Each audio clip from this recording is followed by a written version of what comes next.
I was standing on the Jackson Station platform, holding Miles close to me, when I heard a familiar voice call my name.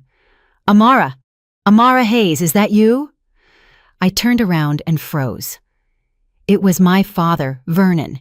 I hadn't seen him in almost 2 months, constantly coming up with excuses why I couldn't visit. I'd cut our phone calls short, citing tiredness and being too busy. Now he was standing right in front of me, and by the look on his face, I knew he saw everything. Welcome to Betty's Stories. I share new life stories here every day, and I'd really appreciate it if you hit subscribe and liked my video. Now, let's jump back into my story. I'm sure you'll love it if you keep listening till the end. He saw my worn-out puffer coat with the pocket that had ripped open, the cheap boots with the thin soles I'd bought off the internet, Miles in a snowsuit that was clearly too small for him, my own gaunt face, the dark circles under my eyes, and my hands trembling from exhaustion and fear. "Dad," I managed, attempting a smile, but my lips betrayed me and just started shaking. "Why are you at the subway station?" my father asked, walking closer, his eyes scanning me with deep concern. "What about your car? I bought you that new Kia Forte for your birthday just last year. What happened to it?" "I sold it." I looked away. "I needed the cash." "For what?" My father's voice tightened. "Amara, what is going on? You look like you've been run ragged. Why aren't you answering my calls? And where is Darnell?" I felt the tears start to well up. For 2 months I had held it together. 2 months of silence, fear, complying with every demand, handing over money, enduring the insults, and living in constant dread. Now, looking into my father's eyes, I knew I couldn't do it anymore. "Dad, let's go somewhere private," I whispered. We walked into the corner bistro, a coffee shop near the station. My father sat Miles down at a table, ordered him an apple juice and a big cookie, then sat opposite me and took my hand. "Tell me," he said, "all of it." And I told him everything. I told him how, after Miles was born, my mother-in-law, Loretta Jenkins, started visiting more and more often. How at first it was caring advice, then it turned into demands, and finally, ultimatums. I explained how she found out that the 2-bedroom condo downtown, my grandmother's legacy, was fully in my name, and how she started demanding I sign the property over to Miles for his future. I had refused. My voice shook as I told him I'd explained it was my grandmother's inheritance, and I wanted to manage my own property. "And that's when it all started," I finished. My father listened in silence, only tightening his grip on my hand. "A week after I refused, you got jumped." I looked up at him. "Remember? Near your house that evening? You said it was just random vandalism." "I remember." My father's face went stone cold. "It wasn't random." The very next day, Loretta Jenkins came to my place. She sat in the armchair, sipped her tea, and said, "How's your daddy doing? Heard he got roughed up. You know, things happen these days, especially to older folks. Next time, it could be worse, much worse." She was smiling when she said it. My father went pale. I watched the muscles in his jaw clench, but he remained silent, letting me get it all out. I was scared, terrified, but I still refused to sign. "Then Darnell showed me a video," I continued. "It's me, supposedly screaming at Miles, shaking him, saying awful things. It's edited, Dad. They cut pieces from different moments, spliced them together, and removed the context, but it looks terrifying. They said they would send it to Child Protective Services, CPS, if I didn't sign the papers, that they would take Miles and prove I'm a bad mother." "Those monsters," my father said aloud. The first time he'd spoken the rage that was boiling inside him. "That's not all." I wiped away tears. Loretta used some contacts to get copies of my corporate documents and financial reports from my job, and she forged them. She made it look like I was stealing money from the company. The numbers are changed, the signatures are faked. It all looks exactly like me. She said if I didn't comply, she'd send those documents to my boss and the police. I would be locked up and Miles would be gone. My father closed his eyes, taking a deep breath. "Keep going." They demand my entire paycheck, every last dime. Darnell takes my bank card the day I get paid, pulls everything out, and hands it over to his mother. They leave Miles and me just $75 a week for food, transit, daycare, everything. I stop buying new clothes for myself. I wear what I have. I get Miles's clothes from cheap online outlets. Sometimes I borrow money from coworkers just to eat and feed my son. The car, they forced me to sell it too. They told me to sell it and give them the cash. I sold it for $8,000 even though it was worth $12,000. Loretta Jenkins took all of it. She said it was the first installment for their silence. Where is Darnell in all this? My father's voice was icy. He's completely on his mother's side. He says I should be grateful they haven't taken Miles and that I need to listen, or it'll be worse. He controls my phone and reads my messages. They strictly forbade me from telling anyone, especially you and Mom. They said if they found out I complained, next time you wouldn't just be assaulted. Loretta's brother, Preston, did time years ago. It was his people who jumped you. She told me straight out he can fix any problem. I covered my face with my hands. Everything I'd bottled up for 2 months poured out. The fear, the humiliation, the helplessness. I cried while my father gently stroked my arm, waiting for me to calm down. They still want the condo, I continued. They are pushing me to sign it over to Darnell, and he'll pass it to his mother. They say it's only fair, because I'm living with their son, that my grandmother's condo should be family property. I keep refusing, but they're pressing harder. Last week, Loretta's brother's people just happened to be standing outside Miles's daycare, just standing there, watching. It was a warning. They told me next time they'd walk right inside. Why didn't you tell me? My father gripped my hands tightly. Why didn't you tell me right away? I was scared, Dad. They hurt you once. I couldn't risk them doing it again. Or worse, hurting Mom or taking Miles. They have those forged documents, that video. They have people who won't stop at anything. I'm trapped. I don't know what to do. My father stood up, walked to the window, and stood in silence, looking out at the street. Miles was peacefully eating his cookie, not understanding a word. I stared at my father's back and felt that telling the story hadn't brought relief. The fear had only intensified. What now? What happens when Loretta Jenkins finds out I told him? My father returned to the table, sat down, and looked at me. In his eyes, I saw something unfamiliar, something cold, hard, and professional. Amara, he said calmly, there are some things you don't know about me. What do you mean? You know I served 20 years in the Army, but you don't know where exactly. I frowned. My father had never talked about the details of his service. He only said he served, retired, and started working as a security consultant. I was in Special Operations, Army Intelligence, 20 years of operational work, surveillance, recruitment, threat analysis, neutralizing targets. I know how to collect information people hide. I know how to find weak spots. I know how to plan operations so that the target doesn't even realize they've been trapped until it's too late. I stared at my father with my mouth open. Special Operations, Army Intelligence. My father, who had always seemed like an ordinary, quiet man. I didn't quit that line of work after retirement, he continued. I consult on security matters. I have connections in law enforcement in the agencies. I have people who will help if I ask, and I have skills that you don't forget. Dad, I don't understand. You will now. He leaned closer. Your mother-in-law and her ex-con brother think they're the smartest people in the room. They think they can blackmail, threaten, and intimidate. They chose the wrong family. They touched my daughter and my grandson. That was their biggest mistake. There was steel in his voice. I suddenly understood that the person sitting across from me wasn't just my father.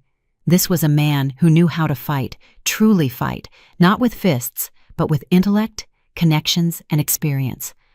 What are you going to do? I'm going to solve this problem so they never dare to think about you or Miles again, so that all their threats turn against them.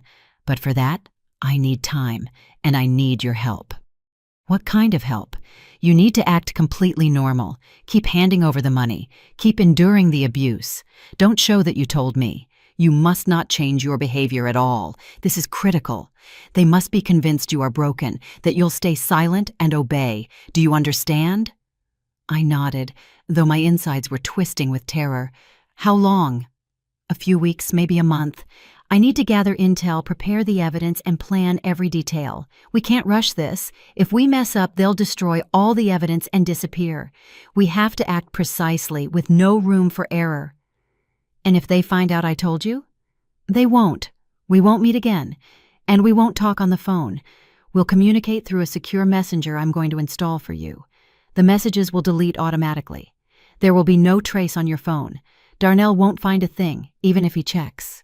Dad, I'm scared. I know, but you have to trust me. I won't let anyone hurt you. No one will touch you, Miles, or your mother, I promise. I've handled bigger things than some greedy mother-in-law and her criminal brother. Just hold on a little longer. Can you do that? I looked at Miles, who was smiling at me, his face smeared with cookie icing. I looked back at my father, whose eyes held absolute certainty, and I nodded. I can? Good girl. Now listen carefully. My father took out his phone, installed an app for me, explained how to use it, and taught me how to wipe the logs. He gave me a few pointers on how to handle Loretta and Darnell. The main thing is not to show that anything has changed. You're a broken, scared woman who's ready to do anything to protect her child. That's who you have to appear to be. But inside, remember, this is a game. A temporary game. It will be over soon. We walked out of the coffee shop. My father hugged me and kissed Miles on the top of his head. Hold tight, sweetie. I'm right here, even if you can't see me. I walked back toward the subway, holding my son's hand, and for the first time in 2 months, I felt not just fear, but hope. That same evening, sitting in the kitchen of his own condo, my father took out an old notebook and started writing down names, connections, and organizational charts. The plan for the operation was coming together in his head like a puzzle. 20 years in intelligence had taught him to see the full picture. Loretta Jenkins, 60 years old. Brother, Preston, 58 years old. 2 convictions for robbery and extortion. Released 3 years ago. Criminal ties maintained. Likely organized the assault. Darnell Jenkins, 35 years old. Weak-willed mama's boy, fully under his mother's control. High chance of recruitment, if pressured correctly. Amara's forged work documents. Need forensic analysis. Proof of forgery. The video with the child, also forensics. Confirm the montage. My father picked up his phone and dialed a number. Solomon, it's Vernon. Yeah, it's been a minute. Listen, I need help. Small, unofficial operation. Surveillance, recording, tech support. Can you do it? Excellent. We'll meet tomorrow and I'll give you the details. He hung up, dialed the next number, then another. By midnight, he had a team of 4 people. All former colleagues from his service days, all vetted, all ready to help unofficially. The work started the next day. Solomon, the former tech specialist, installed bugs in Loretta Jenkins's condo. It took 2 days of observation to figure out her schedule and 15 minutes of work while she was out shopping. The microphones were so small they couldn't be detected without specialized equipment. They transmitted sound to a recorder in the neighboring apartment, which my father was able to rent through a real estate contact. Andre, a former operative, began surveillance on Preston. Photos, video recordings, meetings. He needed to document all of Preston's movements and contacts. Within a week, a thick folder of material was sitting on Vernon's desk. Owen, now working for a private forensic firm, took on the analysis of the documents and the video. He dissected the fake financial reports in 2 days. Signatures were clearly forged, and the numbers were altered using a graphic editor. The signs of editing were obvious to an expert. The video with Miles was a classic montage. Clips were cut from different moments and spliced together. Owen wrote an official finding that could be used in court.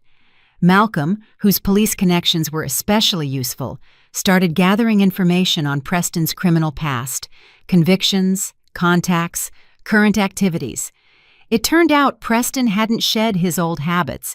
He was implicated in several new extortion cases, but the evidence was thin. Vernon coordinated it all, analyzing the data and building the plan. After 2 weeks, he had the full picture. Loretta Jenkins met regularly with her brother. Their conversations, caught by the bugs, were damning. She openly discussed how to pressure Amara, how to force her to sign the condo over, and how to use the threats. Preston suggested ramping up the pressure, organizing another assault, so that little fool finally gets it. They laughed at Amara, called her a pushover, and discussed how they would split the cash from the condo sale.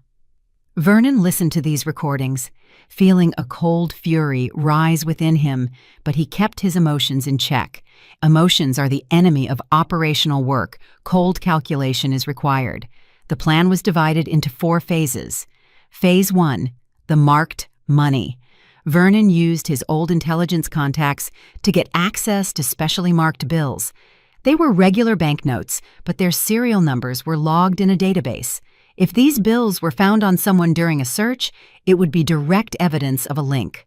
Amara was to hand over her next paycheck using this money. Loretta would take it, pass some to her brother, and then it would be a matter of technique. An anonymous tip to the police about Preston's extortion activities. A search warrant. The marked bills found in his apartment. Direct connection. Phase 2. The psychological trap. Loretta Jenkins needed to feel confident and drop her guard. Vernon decided to fake his own medical crisis. A heart attack. Hospitalization. Let her think that one of the witnesses would soon die, that the path was clear. This is when people start talking freely and acting bolder, and all their conversations would be recorded. Phase 3. Recruiting Darnell. Vernon understood that his son-in-law was the weak link. He wasn't a villain by nature, just weak-willed and terrified of his mother. Vernon needed to show him the truth, how he was being used, and offer an out. If Darnell flipped, gave testimony, and provided access to his mother's communication, the case was won. Phase 4. The final trap. Amara agrees to sign the condo over. A meeting is set at the real estate attorney's office. Loretta brings her brother's muscle for security. Operatives with a warrant and the full package of evidence would be waiting for them there. Vernon reread the plan, made adjustments, and finalized the details with the team. Everything had to run like clockwork. The execution began. Amara handed over her next paycheck, $1,500 in the marked bills. Darnell, as usual, took her bank card, withdrew every cent, and passed the money to his mother. Loretta Jenkins counted it, nodding with satisfaction. Good girl, Amara. See how well things go when you listen? Soon you'll sign the condo papers, and all your problems will be over. You'll live in peace. Amara remained silent, eyes downcast, playing the role of the broken woman. Inside, she was counting the days until the end of the nightmare. 3 days later, Vernon went to the hospital. Solomon arranged everything through a doctor contact, an official entry in his chart, a room, IV drips. The news quickly reached Loretta Jenkins through Darnell, who, as a caring son-in-law, called to ask about his father-in-law's health. Seriously? His heart? Loretta Jenkins slumped back on her sofa when she heard the news. Well, at his age, it's not surprising. Preston, who was sitting next to her, smirked. Maybe he'll die on his own, and we won't have to deal with him. One less problem, I guess. Loretta Jenkins lit a cigarette. The main thing is that Amara doesn't try to complain. Though who would she complain to? Her dad's in the hospital, her husband's on my side. I have the evidence. She's not going anywhere. The entire conversation was recorded. The bug in the condo worked flawlessly. Vernon, lying in his hospital bed, listened to the recording through headphones and nodded. Everything is going to plan. They're getting complacent. The following week, Malcolm, using his police contacts, arranged a routine check on Preston, an anonymous tip about possible involvement in extortion, a search warrant. The police arrived early in the morning. Preston opened the door in his boxers, groggy and aggressive. What the hell? Major Crimes Unit. Search warrant, the officer showed the document. Invite us in, please. The search lasted 2 hours. They found a lot, an unregistered firearm, a small quantity of drugs, but most importantly, the money. $1,500 neatly hidden in a coffee tin in the kitchen. The serial numbers were checked instantly against the database. Where did this money come from? The operative asked. Mine. I earned it, Preston snarled. Understood. These bills are linked to an active extortion case. You'll have to come downtown with us. Preston was taken away. Loretta Jenkins learned about it an hour later and was in a panic. She immediately called Darnell. Your brother, Preston, was arrested. They searched his place and they found something, she shouted. He mentioned the money I gave him. Your wife, did she rat us out? No, Mom. She doesn't know anything. She's at home. Quiet, Darnell replied. Check her phone immediately. If I find out she told anyone, I swear I will. Mom, calm down. I'll check. Darnell went home, took Amara's phone, and checked everything.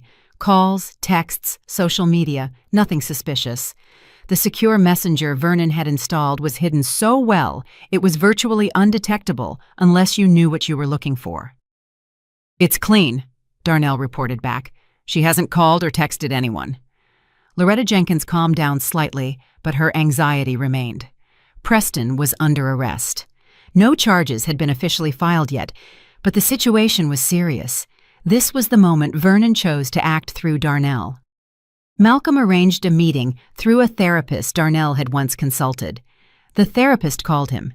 Darnell Jenkins? Hello. Do you remember me? We worked together a year ago. I have a request. A friend of mine wants to speak with you personally. It's important. It concerns your family. Darnell agreed to the meeting, thinking it was about some psychological issue. The meeting was set for a neutral coffee spot. Vernon arrived first and sat in a corner booth. When Darnell walked in and saw his father-in-law, he turned white. What are you doing here? You're supposed to be in the hospital. Sit down. Vernon motioned to the chair. We need to talk. Darnell sat, clearly agitated. Listen to me carefully. Vernon placed a tablet on the table. I know everything. About the threats, the blackmail, the extortion, the forged documents, the edited video. Everything.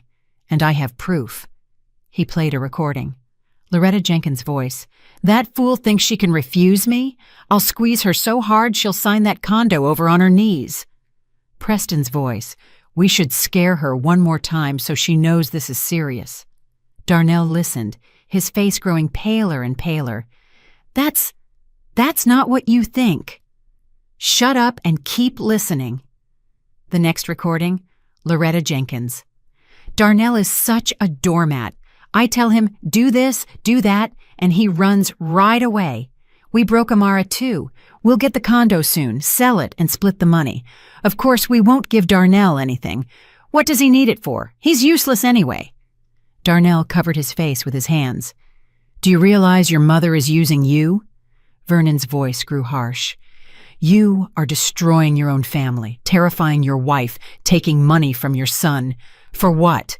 For a mother who laughs at you behind your back and plans to leave you with nothing? I thought it was for the family. What family? You've turned your wife into a terrified slave. You're robbing her of her own inheritance. You are an accomplice to extortion, threats, and document forgery. Do you understand? You're a criminal. Darnell sat silent, gripping his head. You have a choice. Vernon leaned closer. Either you keep following your mother and end up in the dock next to her, or you walk out of this right now, give testimony, and help us gather evidence. Then you have a chance to stay out of jail and try to fix at least something with your son. What do you want from me? Your text messages with your mother. All her messages discussing the plans, the threats, her brother's activities, access to any documents she's hiding. Your testimony about everything that happened, and most importantly, you keep acting normal so she suspects nothing until the finale. And if I refuse? Then I hand everything I have to the police. Your mother goes to trial. Her brother is already arrested. The charges are coming, and you'll go with them for complicity. Amara will get a divorce and full custody of Miles, and you'll see your son through the glass at the detention center. Choose. Darnell stared at the table. Several minutes of silence, then quietly, I'll give you the messages and my testimony, but I don't want Amara to know how low I fell. She already knows, but if you help, there's a chance your son might forgive you one day. Maybe. Darnell nodded. That same evening, Vernon got full access to Loretta Jenkins's text messages. The messages were eloquent: plans to seize the condo, discussions with her brother, instructions to Darnell on controlling his wife. All of it was now documented. All that remained was the final strike. Loretta Jenkins was on edge. Her brother, Preston, had been arrested for a week. The detective was asking uncomfortable questions about the money's origin. She felt the case turning dangerous but couldn't figure out the leak. Amara was quiet, subdued, clearly broken. Darnell was obedient. Vernon was in the hospital, and judging by the latest updates, the doctor's prognosis wasn't good. "Maybe it's time to finalize the condo?" she asked Darnell at dinner. "This is dragging on. You said Amara was resisting?" "Yes, Mom, she's scared. She says it's Grandma's inheritance. She can't just give it away." "Tell her there's no more time to think. She needs to sign the papers this week. Preston's locked up. I need money for his lawyer. We'll sell the condo and get at least $350,000. That'll be enough for me." "What about me?" Darnell tried to keep his tone normal, but inside, he was seething with self-hatred. "You'll be fine, don't worry. The main thing is to get Amara to sign. Threaten her, say the daycare will find out about the video or that we'll pay your father a visit in the hospital so she understands once and for all." Darnell nodded, recording the conversation on a recorder in his pocket and sending the file to Vernon via the secure channel. Vernon was discharged from the hospital 10 days later. The doctors supposedly permitted home recovery, but forbade any exertion. He deliberately looked weak and drawn when Darnell drove him home. Loretta Jenkins even sent a formal message wishing him health. In reality, during those 10 days, Vernon had coordinated the final stage of the operation. All materials were ready: recordings of conversations, text messages, Darnell's testimony, forensic analysis of the forged documents and video, and data on the marked bills found with Preston. All that was left was to stage the finale to catch Loretta Jenkins red-handed. Malcolm negotiated with the detective handling Preston's case, showing him some of the materials, enough to get him interested, but not revealing all the cards. The detective, an experienced man in his 50s, meticulously reviewed the tapes and documents. "Systemic extortion, threats, document forgery," he murmured, setting the papers down. "This is serious time if we prove everything, but we need a clean fix transaction. What do you propose?" "A sting operation," Vernon replied. "The victim agrees to sign the condo over. A meeting is set at the real estate attorney's office. Loretta Jenkins will arrive, probably with one of her people. The moment she demands the signature, thinking she's won, your people walk in with a warrant.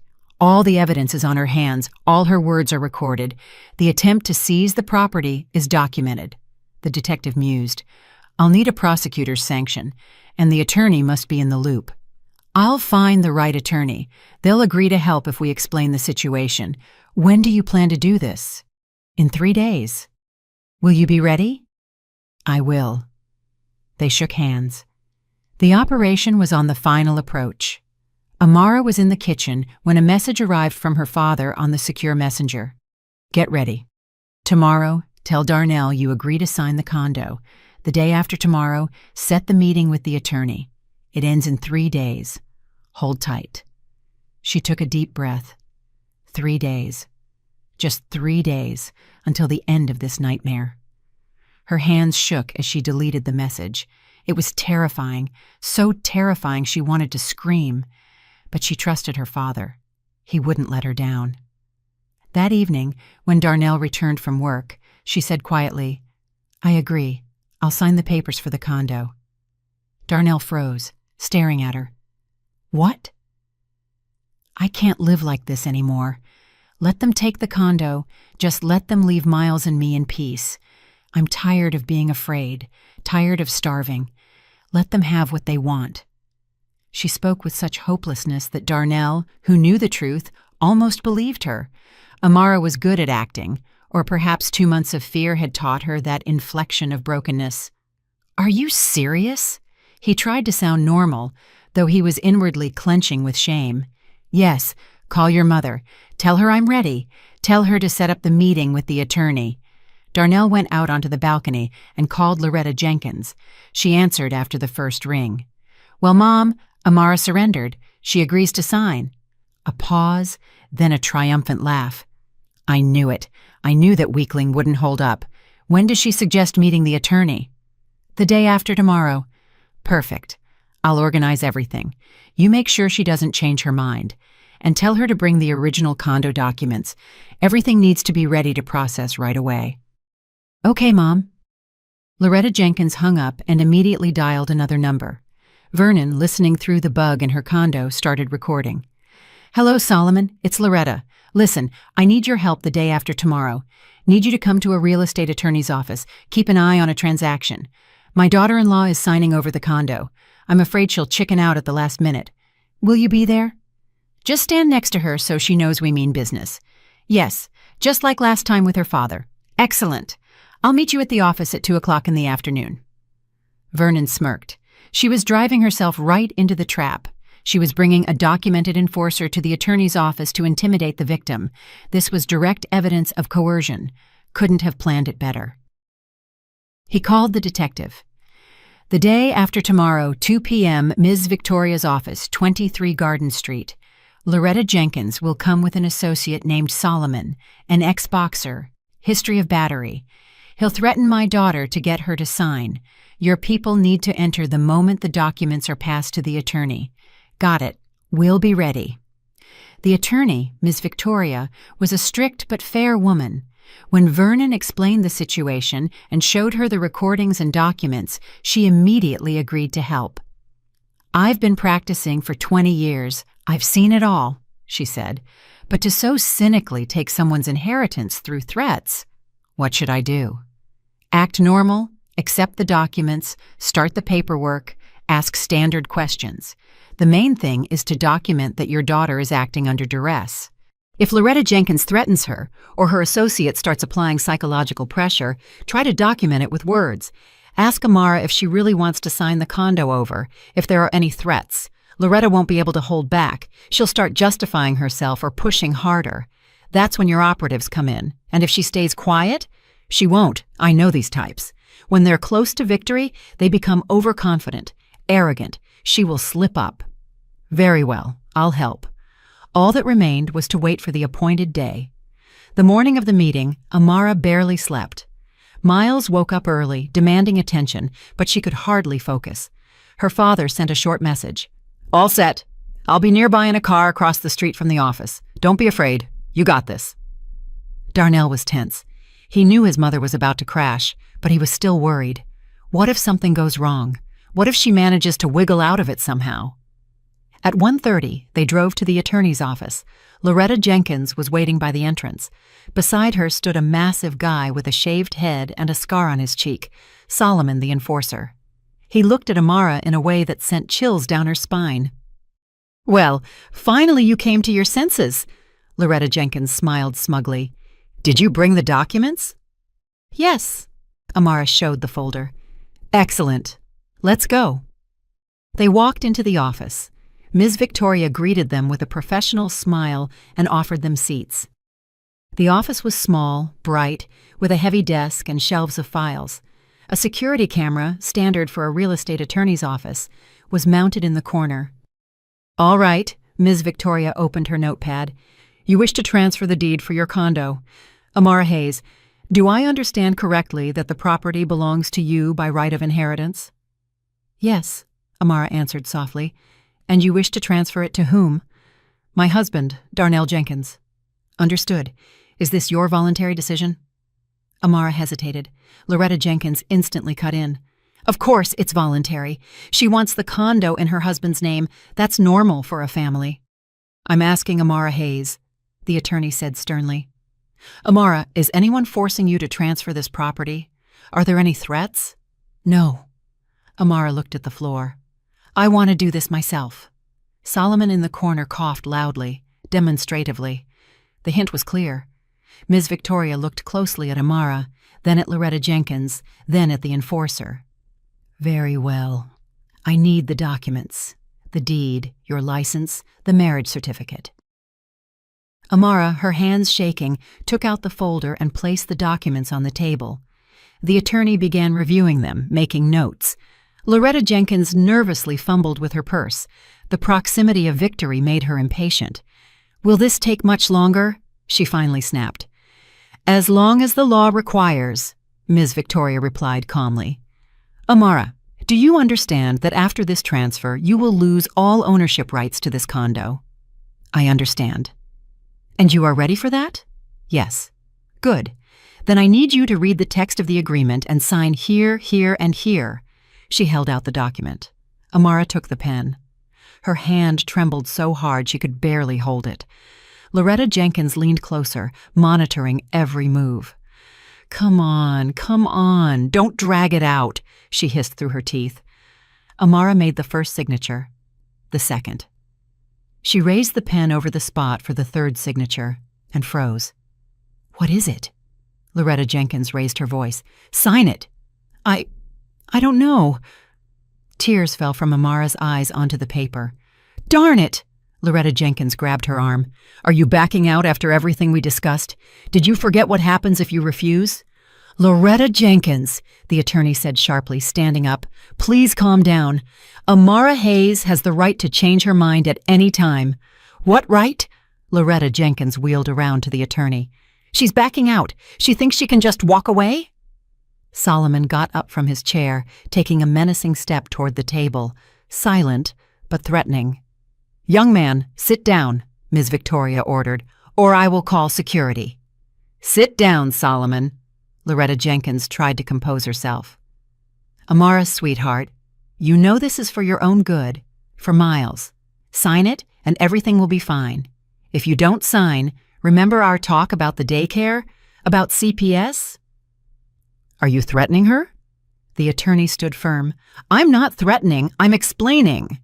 Loretta Jenkins turned back to Amara. "I'm telling you for the last time, sign it, now."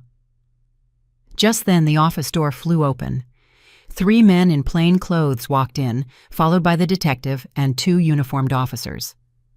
"Loretta Jenkins." The detective pulled out his badge. "Major Crimes Unit. You are under arrest on suspicion of extortion, threats, and coercion to commit a transaction." He turned to the enforcer. "Solomon, you are also under arrest for complicity." Loretta Jenkins went white. "What? What extortion? I didn't do anything." "We have recordings of your conversations, text messages, and witness testimony." The detective nodded to the operatives. "Take them in." Solomon tried to bolt for the door, but he was restrained in a second. Loretta Jenkins thrashed and screamed, "This is a setup! Amara, tell them you wanted to sign the condo over yourself. Darnell, why are you quiet?" Darnell sat, head lowered. "Darnell!" She grabbed his shoulder. "Say something." "I gave testimony, Mom," he said quietly. "I told them everything about the threats, the blackmail, the forged documents, the assault on Grandpa. Everything." Loretta Jenkins recoiled as if struck. You betrayed me. You forced me to betray my own family." Darnell lifted his eyes. "I ruined my life because I was afraid to cross you, but no more. I won't be your puppet anymore." "Loretta Jenkins," the detective showed the warrant, "you are being charged under the state criminal code with extortion, committed by an organized group with the threat of violence. The sentence is 5 to 10 years. You have the right to remain silent." "This is a mistake. I didn't do anything. Amara, tell them." Amara slowly stood up, looking her mother-in-law straight in the eye. "You took 2 months of my life. You drove me to poverty. You scared me, humiliated me, took my last pennies, threatened my child, and ordered my father to be assaulted. You thought I would break forever, but you were wrong. I am not alone." Loretta Jenkins was led out in handcuffs. Solomon, too. Their shouts could be heard fading down the hallway. The detective approached Amara. "Amara Hayes, we need you to provide an official statement. Tell us everything that happened in detail. Are you ready to come to the precinct now?" "Yes." Amara nodded. "Good. Ms. Victoria, thank you for your cooperation. We will need your testimony as well." The attorney nodded. Amara walked out onto the street. Her father's car was parked across from the office. Vernon got out and embraced his daughter. She burst into tears, burying her face in his shoulder. "It's over," he whispered. "Everything is going to be all right now." The next 2 weeks were filled with interviews, forensics, and court procedures. Preston was charged with organizing the assault and extortion, proven by the marked bills. He was convicted quickly. A repeat felony offense was an aggravating circumstance. 8 years in a maximum security prison, Loretta Jenkins was charged with 3 counts: extortion, document forgery, and making threats. The investigation lasted 1 month. Darnell gave detailed testimony, recounting every episode of the blackmail. Vernon provided the tapes that captured Loretta Jenkins's every word. Forensic analysis confirmed that Amara's financial documents had been falsified. The video with Miles was ruled a montage. The case against them collapsed. Amara's company management apologized, reinstated her position, and gave her a substantial raise as compensation for moral damages. Darnell was not charged criminally, thanks to his cooperation with the investigation. But Amara filed for divorce. The process was swift. Darnell didn't fight it, admitted his guilt, and agreed to all terms. Loretta Jenkins received 5 years probation with a restraining order banning her from approaching her former daughter-in-law or grandson within 300 feet. Her age, lack of prior convictions, and partial admission of guilt were factors. But most importantly, she lost everything. Her son, who refused to communicate with her, her grandson, whom she would never see again, and the money she spent on lawyers. She was forced to sell her condo to pay the legal fees. Amara stood on the courthouse steps when the verdict was delivered, feeling an enormous weight lifted from her shoulders. Her father was next to her, holding Miles in his arms. "Mommy, why are you crying?" the boy asked. "Happy tears, sweetie," she hugged her son. "Just happy tears." Darnell requested a meeting a week after the divorce. They met at the same coffee shop where Vernon had first talked to him. "I know you won't forgive me," he began, unable to look up. "I know I destroyed everything, but I want to try to fix what I still can. I want to be involved in Miles's life, see him, and help financially. I'm not asking to restore our relationship, just give me a chance to be a father to my son." Amara was silent for a long time, staring into her cup of cold coffee. "You caused me so much pain, Darnell. You stood by while your mother humiliated me. You controlled my phone, took my money, and threatened me. You chose your mother over me." "I know, and I'll live with that for the rest of my days. But Miles isn't to blame for your mistakes. He has a right to know his father. So I will agree to visits once a week on weekends, in the presence of my father. If you prove you've changed, that you can be a normal father without your mother's influence, then we'll see." "Thank you." Relief sounded in his voice. "I won't let you down." He stood up and offered his hand. Amara did not take it. "This isn't forgiveness, Darnell. This is a chance for Miles, not for you."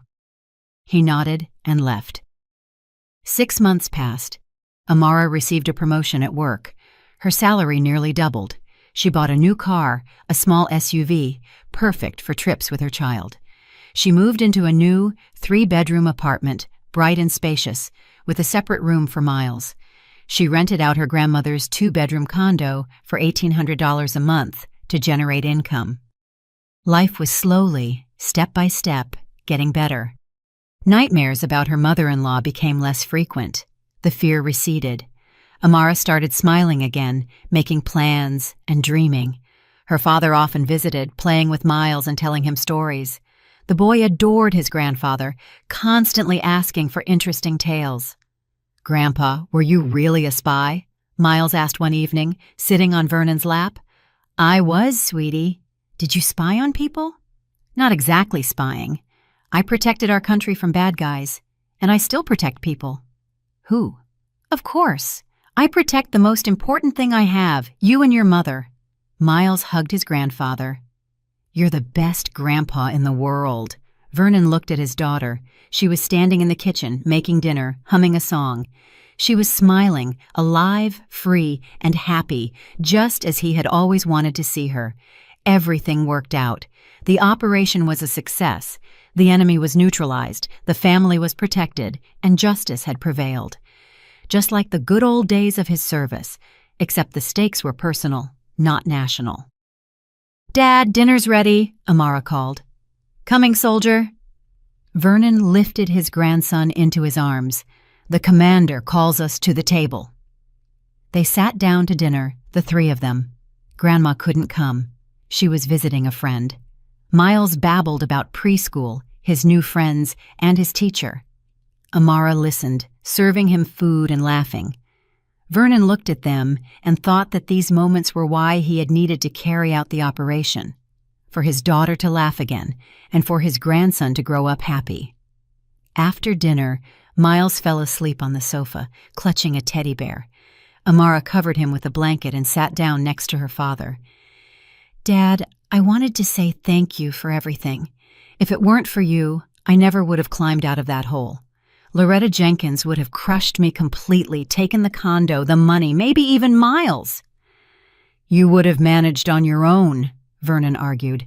"Just later. You're strong and smart. I just accelerated the process and ensured legal compliance." "No, Dad, I was broken.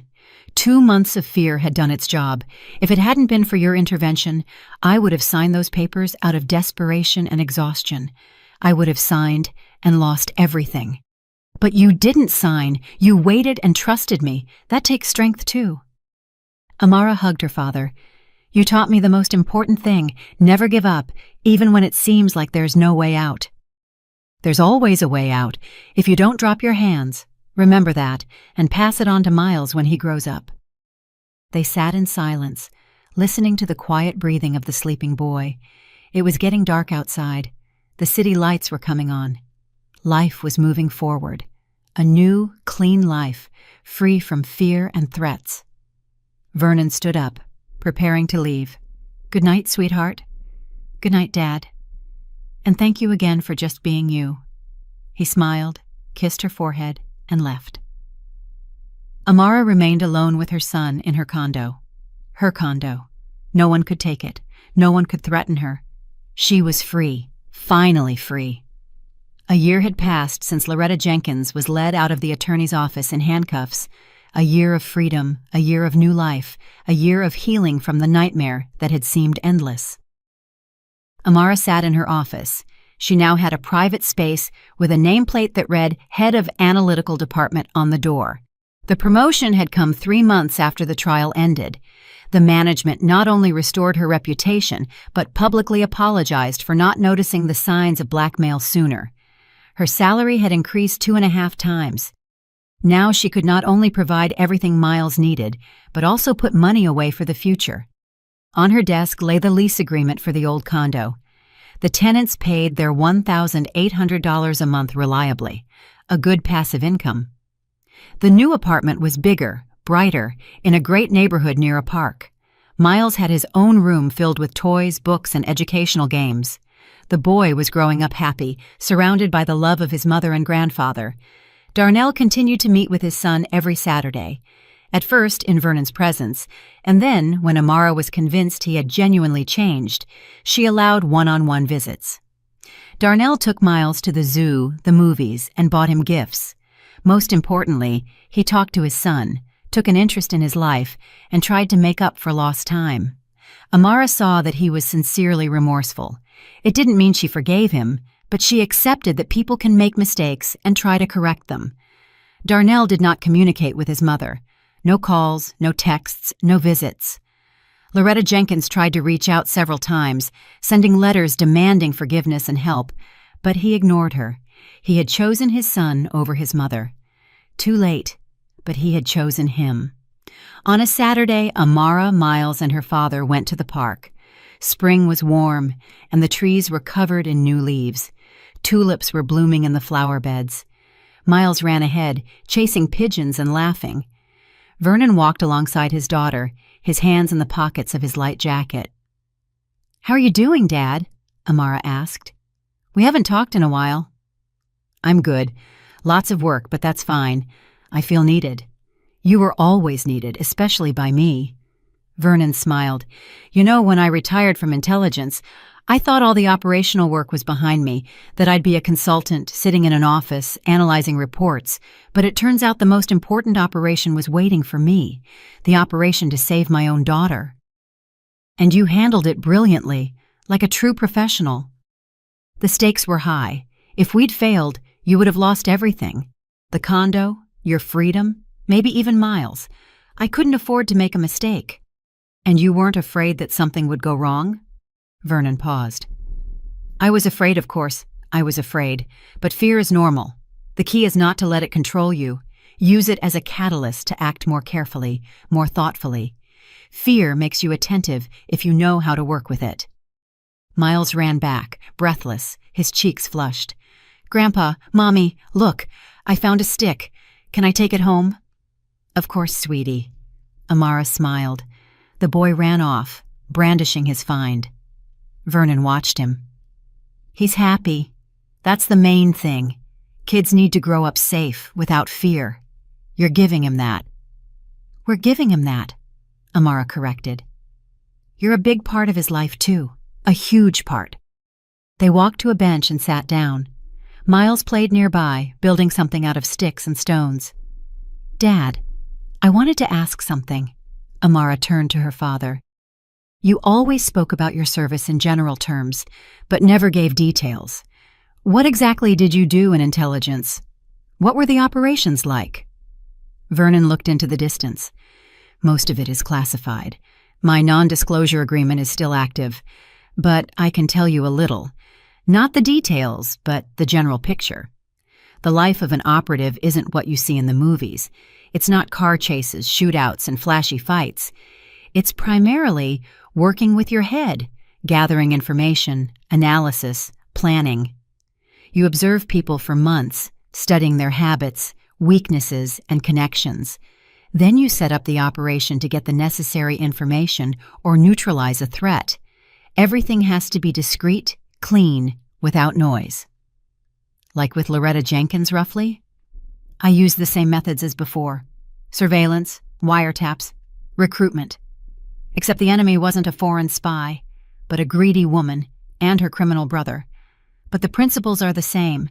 Gather evidence, lure them into a trap, neutralize. And were there dangerous moments, times when you feared for your life? Vernon was quiet for a moment. There were. A few times I almost blew an operation. Once I was nearly exposed in hostile territory. I had to hike out across the border at night, on foot, without papers.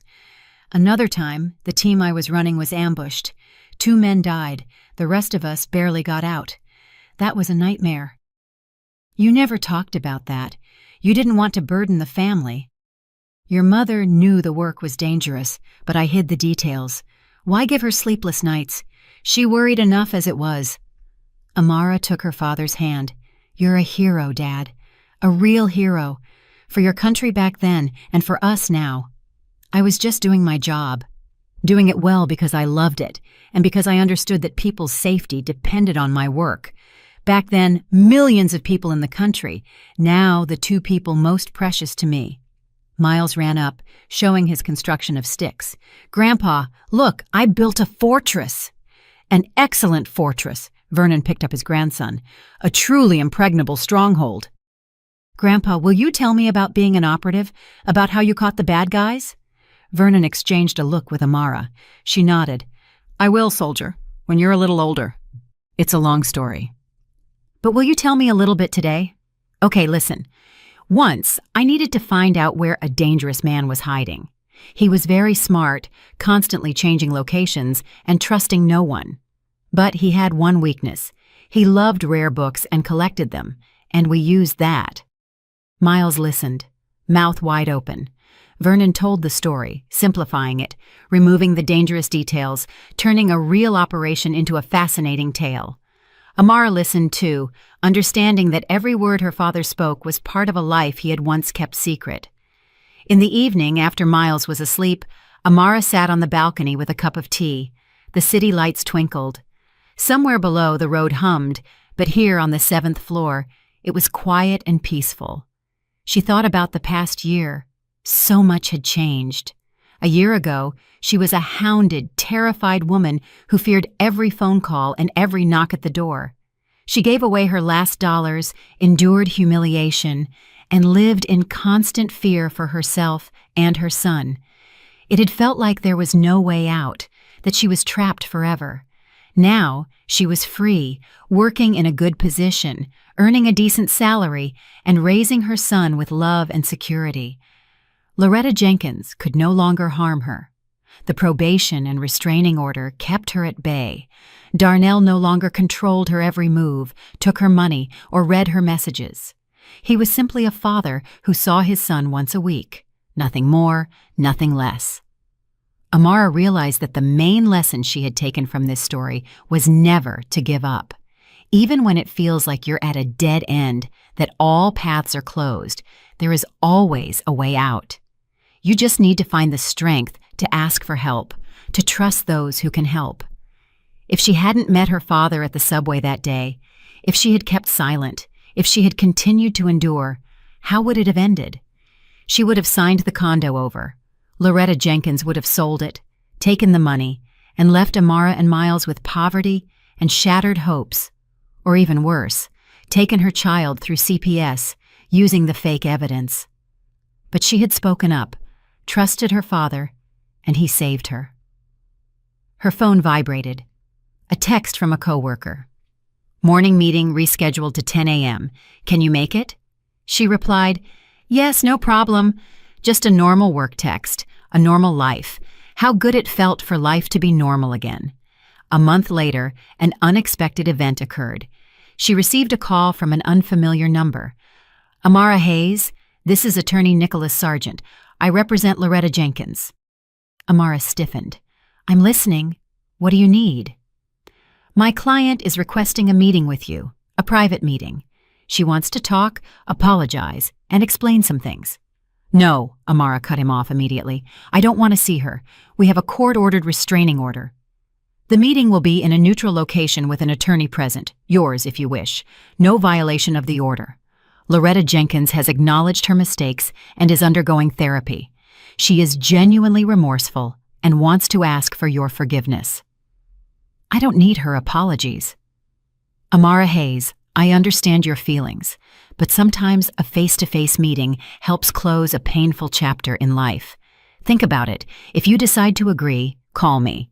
He dictated the number and hung up. Amara sat looking at her phone. A meeting with Loretta Jenkins. Why? To hear more justifications, manipulations, and attempts to play the victim? That evening, she told her father, "What do you think? Should I go or not?" Vernon thought for a moment. "That's your decision, but I can give you advice. If you go, it must be for you, not for her. If you need to look her in the eye and say everything you think, go. If you need to close this chapter completely, go. But if you're afraid she'll start manipulating, pressuring, or playing on your feelings again, don't go. You owe her nothing." "I'm not afraid of her anymore," Amara said. "It's strange, but I truly don't fear her. She no longer has power over me." "Then you decide." Amara thought for 3 days. Then she called the attorney. "I agree to the meeting, but only in the presence of my father, and for no more than 30 minutes. "Agreed." The meeting was set for the corner bistro. Amara arrived with her father and sat at a table by the window. Loretta Jenkins entered with her attorney. Amara hadn't seen her in a whole year and was startled by the change. Her mother-in-law looked old, truly old. Her hair was graying, her face was drawn, and her back was hunched. She looked every bit her 60 years, maybe more. She was dressed modestly, cheaply, without any of her former polish. They sat opposite each other. Loretta Jenkins looked at the table, not meeting Amara's eyes. "Hello, Amara," she said quietly. "Hello?" Amara kept her voice cold. "You wanted to talk. Please speak." Loretta Jenkins sighed. "I want to apologize for everything I did, for the threats, the blackmail, for turning your life into a hell. I was obsessed with greed. I wanted the money, the condo, and I didn't think about the consequences. I didn't think about the pain I was causing." "You thought about it perfectly fine," Amara countered. "You planned every step, organized the assault on my father, forged documents, and edited a video of my child. These were not spontaneous acts. They were a calculated system of blackmail." "I know. I realize it now. The therapist I'm working with helped me understand how toxic and manipulative I was, how I ruined the lives of my son, my grandson, and you. I lost everything. Darnell won't speak to me. I don't see Miles. The condo is sold. I have no money, no friends. I'm alone. And you want me to feel sorry for you? Amara's voice was steel. No, I'm not asking for pity. I deserve what I got. I just want you to know that I am sincerely remorseful. If I could go back in time, I would never have started any of this.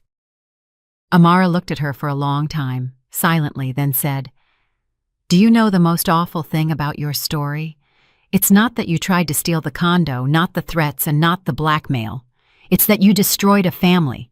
You turned your own son into a puppet, stripped him of his will, and forced him to betray his wife. You nearly deprived my son of his mother.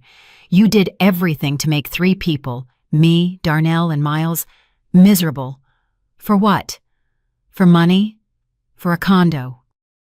Loretta Jenkins was silent, tears streaming down her cheeks. "I can't forgive you," Amara continued. "I went through 2 months of hell. I starved. I was afraid. I cried at night. I thought about ending my life. You drove me to the edge. And the only thing that saved me was my father, the man you ordered to be assaulted." Vernon sat next to her, calm and silent. His presence gave Amara strength. "But," Amara paused, "I release you. I don't forgive you, but I release you. You no longer have power over me. You no longer occupy space in my thoughts. You are the past, a painful, difficult past, but the past. I'm moving forward, building my life, raising my son, and you can live with your consequences." Loretta Jenkins covered her face with her hands, sobbing. "I don't deserve your kindness." "This isn't kindness. This is freedom, my freedom from you. Goodbye, Loretta Jenkins. We won't be seeing each other again." Amara stood up. Her father rose too. They walked out of the coffee shop, leaving her former mother-in-law and her attorney at the table. Outside, Amara took a deep breath. "How do you feel?" her father asked. "Light. Like a heavy burden has been lifted. I said everything I needed to say. I don't need anything else from her." "Good. You acted with dignity." They walked toward the car. Amara glanced back at the coffee shop, where the hunched figure of Loretta Jenkins was visible through the glass. Once, that woman had seemed all-powerful, terrifying, and invulnerable. Now, she was just a pathetic old woman paying the price for her greed. Life continued in its rhythm. Miles started elementary school. Amara chose a good school near home, with strong teachers and engaging after-school programs. The boy loved math and joined the chess club. His grandfather taught him to play, explaining that chess was like operational work. You had to plan several moves ahead and predict the enemy's actions. Darnell continued to meet with his son. Gradually, their relationship improved. Miles got used to having a father who came on Saturdays but lived separately. It became the new normal. The child didn't ask extra questions. He accepted the situation as it was. Amara sometimes encountered people at work who asked, "Why aren't you married? You're so beautiful, smart, and successful." She smiled and answered, "I'm happy just the way I am. I have my son, my father, and my work. I have enough." And it was true. She didn't feel the emptiness of loneliness. Maybe someday she would meet someone who would become a part of her life, or maybe not. She had learned to be happy on her own. Vernon continued consulting, helping his daughter and grandson, living a calm and measured life. Sometimes he received calls from former colleagues. He was invited to gatherings of Army intelligence veterans. He went, socialized, and reminisced about the old days. But the greatest joy in his life was his daughter and grandson.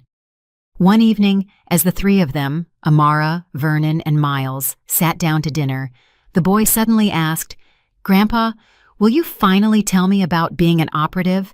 I'm big now. I'm 7. Vernon chuckled.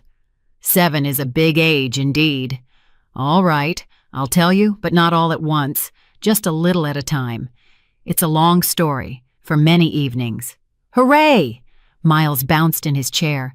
Start right now. Okay, listen. Service in Army intelligence. starts with being checked out for a long time. They study your background, your family, your friends, and they test your resilience. Then they train you. Years of training, languages, tactics, surveillance techniques, psychology, self-defense. You have to be able to do everything, speak several languages, understand technology, and read people like an open book. Miles listened, eyes wide. What languages do you speak? 3 fluently, English, German, and French. A little Arabic and Chinese too, but I'm rusty there. In our work, languages are the key. Without them, you can't work in another country. You won't understand what people are saying. And you were in other countries? Many places, Europe, Asia, Africa. I worked under different cover stories, businessman, journalist, diplomat. The main thing was that no one was supposed to guess who I really was. It's like a spy in a movie. It's similar, but without the special effects. The real work of an operative is patience, attentiveness, and knowing how to wait. Sometimes you sit in a car for weeks, watching a target, writing down who visits them and where they go. It's boring but necessary. And was there danger? Vernon glanced at Amara.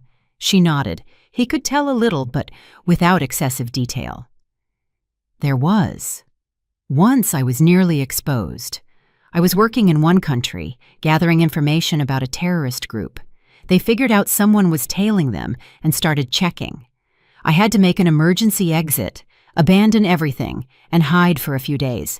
I crossed the border at night, hiking through the mountains. It was tough, cold, and scary, but I managed.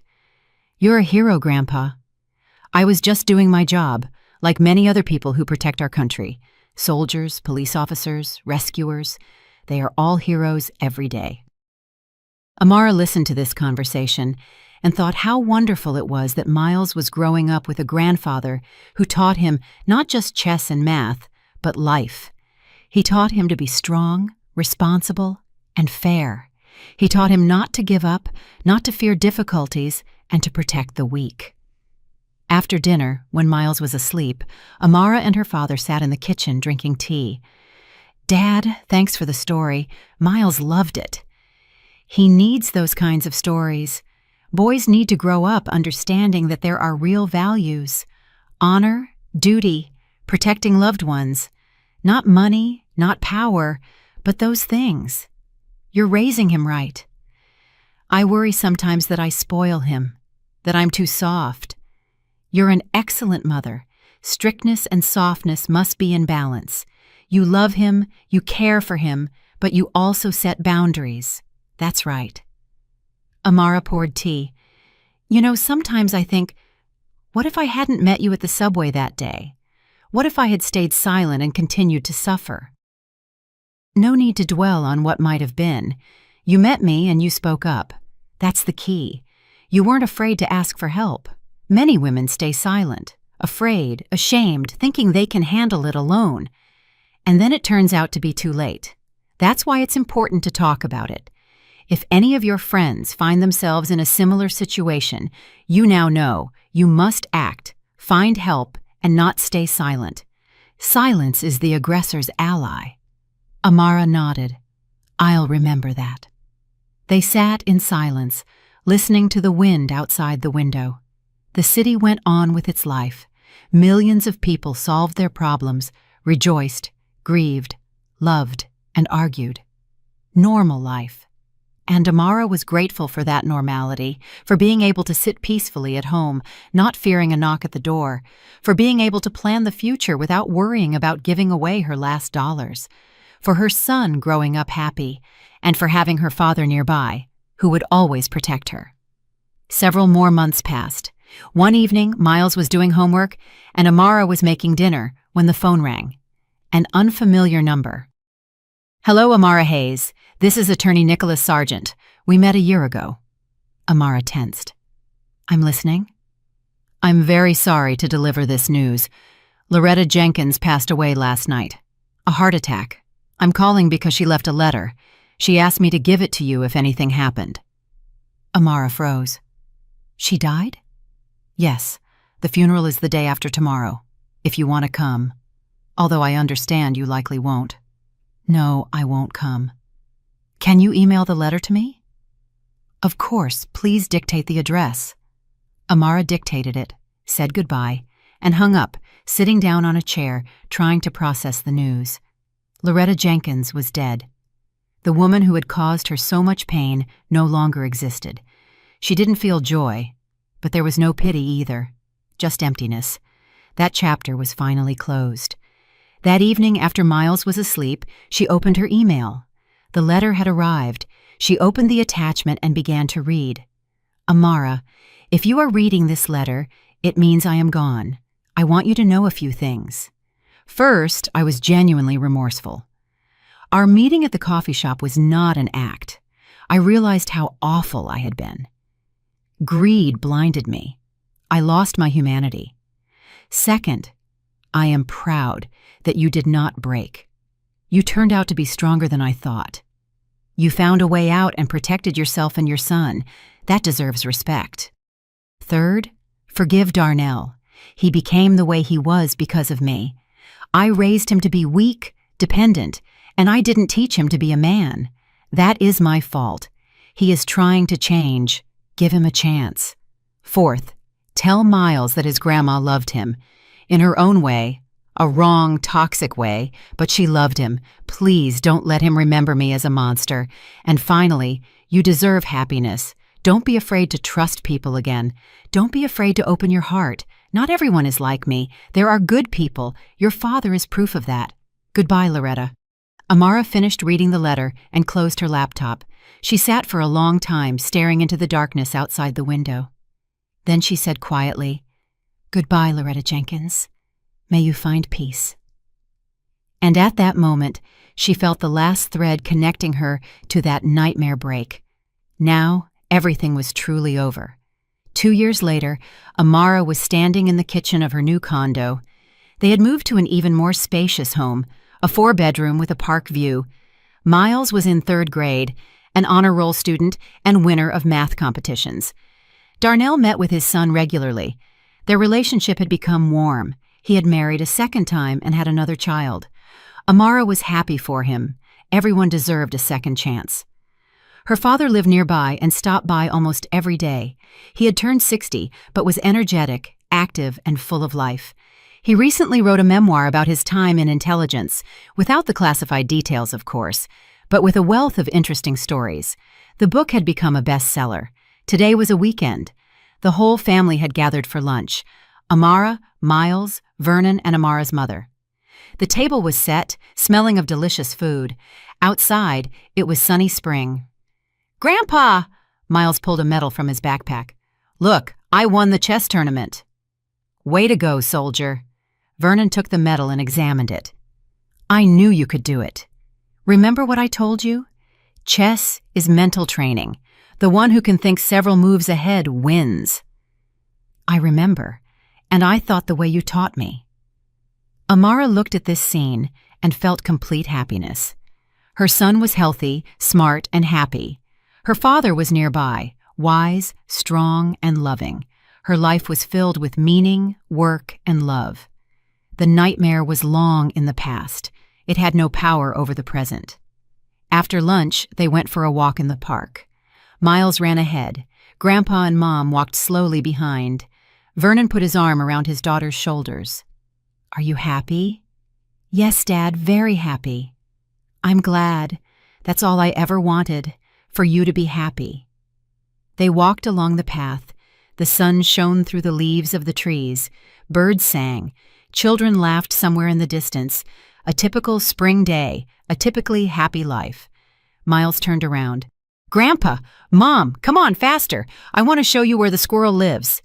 They quickened their pace and caught up with the boy. The 3 of them walked further into the park, and Amara thought that this was true happiness. Not money, not condos, not careers, but these moments when you are with the people you love most, when the sun is shining, and when there is peace and stillness inside. She had been through hell, but had emerged from it. She hadn't broken. She had become stronger.